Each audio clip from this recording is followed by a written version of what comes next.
Lumpy skin disease একটি মারাত্মক ভাইরাসজনিত রোগ। তো এ রোগের আপনার সঠিক চিকিৎসা করতে না পারলে মৃত্যুর হার অনেক বেশি। তো সঠিক চিকিৎসা করলে মৃত্যুর হারটা অনেকাংশই কমে যায়।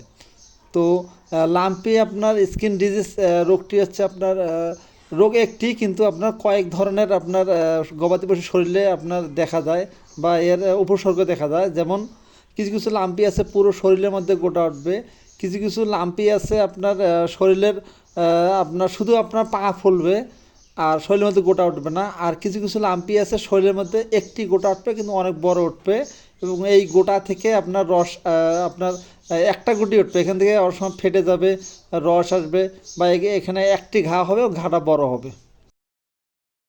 তো লাম্পি স্কিন ডিজিজ আপনার যেহেতু হচ্ছে ভাইরাসজনিত রোগ, তো যখন আপনার গোটাগুলো ফেটে যাবে তারপর চিকিৎসা করবেন। তো আপনাদের যে গোটাটা আমরা দেখালাম সেখানে দেখবেন প্রায় একটা করে জায়গা পর্যন্ত আপনার লম্বা প্রশস্ত, এবং একখানে যা আপনার গোটাটা ফেটে গেছে। তো এখান থেকে আপনার কিছু রসায়নি আসবে, আর এখানে রসায়নি আসার পর দেখবেন আপনার পুঁজ হবে বা ঘা হবে। তো ঘা হতে হতে অনেক সময় দেখা সঠিক চিকিৎসা করতে না পারলে তাহলে দিন দিন এই ঘাটা বড় হয়ে উপরের দিকে যাবে এবং গলার বিভিন্ন জায়গা আপনার নষ্ট হতে পারে বা পচে যেতে পারে। তো সঠিক চিকিৎসা করলে আপনার এই জায়গাটা আপনার রসায়নি আসাটা বন্ধ হবে এবং গরু সুস্থ হবে। তো হচ্ছে চিকিৎসা। তো লাম্পি স্কিন ডিজিজের আপনার চিকিৎসা তো প্রথমে বললাম যে শুরুতে কোনো অ্যান্টিবায়োটিক ইঞ্জেকশন ব্যবহার করার দরকার নাই। তো লাম্পি যেহেতু আপনার ভাইরাস দিয়ে শুরু হয়, তবে এরপর যখন গোটাগুলো থেকে রসায়নি আসে বা গোটাগুলো ফেটে যায় তখন এখানে ব্যাকটেরিয়া আক্রমণ করে, ব্যাকটেরিয়ার সংক্রমণ ঘটে। তো এর জন্য আপনাদেরকে ব্যাকটেরিয়ার চিকিৎসা করতে হবে যাতে ঘাগুলো বড় না হয় এবং অতিরিক্ত রসায়নি এসে আপনার ওই জায়গাটা পচে না যায়। তো এই জন্য আপনাদের পেনিসিলিন ড্রাগ যে ইঞ্জেকশনগুলো আছে এগুলো আপনার 3 থেকে 5 দিন আপনার ব্যবহার করতে হবে।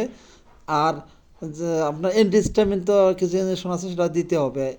আর পাশাপাশি এই গরুটাকে আপনাদেরকে ভিটামিন সি খাওয়াইতে হবে। যেমন আছে আপনার লেবু, তারপর ভিটামিন সি জাতীয় পাওয়া যায় একটা রেনাডা কোম্পানির। তারপর হচ্ছে আপনার আরেকটা ভিটামিন আপনার সি আছে, সেটা হচ্ছে আপনার সিবিট ট্যাবলেট। তো যেটা আপনাদের ভালো হয় আপনার সেটা খাওয়াবেন, ভিটামিন সি খাওয়াইতে প্রচুর। পাশাপাশি এখানে একটা জিঙ্ক খাওয়াইতে হবে। জিঙ্ক খাওয়াইলে আপনার ঘাটা দ্রুত আপনার শুকাবে এখানে। তো আমি একটি পেনিসিলিন ইঞ্জেকশন করব। তো পেনিসিলিন ইঞ্জেকশন করার আগে কিছু অ্যান্টিহিস্টামিন আপনার ব্যবহার করতে হয়। তো অ্যান্টিহিস্টামিন হচ্ছে ফেনাডিল। তো ফেনাডিল 6 সিসি আমি মাংসের মধ্যে ব্যবহার করব, আর এরপর আমি একটি অ্যান্টিবায়োটিক ইঞ্জেকশন দেব। আর ঘাটা যে দেখালাম আপনাদেরকে, এই ঘায়ের মধ্যে আপনাদেরকে দিনে 3 থেকে 4 বার আপনার ভায়োডি দিয়ে পরিষ্কার করতে হবে। আর এখানে মাছি মশা যাতে না পড়ে এর জন্য আপনাদেরকে অবশ্যই মাছি ও মশা রোধক কিছু ওষুধ আছে, ওষুধগুলো আপনারা ব্যবহার করবেন। তবে আপনাদের একটা পাউডার দেখাচ্ছি, পাউডারটা আপনারা যদি দিনে 2 বার ব্যবহার করেন তাহলে এখানে আপনার মাছিও পড়বে না, আর আপনার ঘাটা দ্রুত শুকাবে। আর যদি কখনও এখানে আপনার এই ঘাটার মধ্যে যে আপনার পোকা দেয় মাছি বসার পর, তা বা পোকার লাভা থাকে, তো এগুলো আপনার নষ্ট হয়ে যাবে। তো এখন যে আমি আপনার পেনিসিলিন ইঞ্জেকশনটি ব্যবহার করব সেটা হচ্ছে কম্বিপেন 40 লাখ।